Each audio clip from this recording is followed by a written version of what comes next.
Semua orang pasti pernah mengalami kejadian nyata yang unik dan hal-hal yang serba kebetulan dalam hidupnya. Tapi bagaimana kalau kejadian tersebut merupakan kebetulan yang benar-benar sangat kebetulan, atau mungkin ada faktor X yang menyertai kejadian yang serba kebetulan itu? Berikut informasi mengenai kejadian-kejadian nyata yang mencengangkan dunia.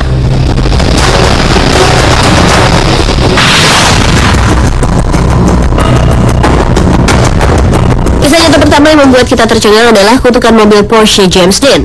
Ya, pada 30 September 1955, James Dean tewas dalam kecelakaan mobil yang mengerikan saat ia mengemudikan mobil Porsche Sportnya tersebut. Yang membuat mobil itu dikatakan sebagai mobil kutukan atau pembawa sial adalah karena setelah kecelakaan tersebut terjadi, beberapa kecelakaan menimpa beberapa orang yang berhubungan dengan mobil tersebut. Yang pertama adalah saat mobil tersebut diderek dari tempat terjadinya kecelakaan dan dibawa ke garasi, mesinnya copot lalu jatuh mengenai mekaniknya dan menghancurkan kedua kakinya. Kecelakaan selanjutnya dialami oleh seorang dokter yang membeli mesin mobil itu, yang kemudian memasang mesin tersebut di mobil balapnya. Sang dokter pun tewas saat ia balapan. Di balapan yang sama, pembalap lain yang memasang poros cardan milik James Dean juga tewas di mobilnya.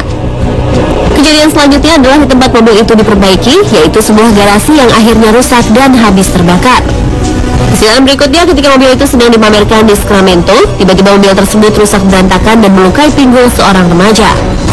Tidak berhenti di situ saja, sebuah trailer tempat mobil tersebut diperbaiki terselip dan menghantam sebuah toko di Oregon.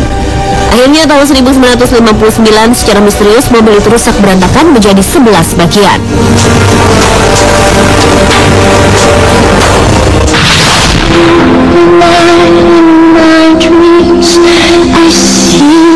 Ada yang tahu cerita kapal tenggelamnya kapal Titanic?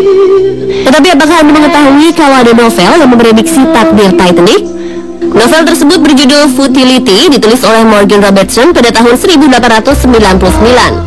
Menceritakan tentang pelayaran perdana kapal mewah bernama Titan yang melintasi Samudra Pasifik. Walaupun banyak yang sesumbar kalau kapal mewah ini tidak akan tenggelam, tapi nyatanya kapal ini menabrak lapisan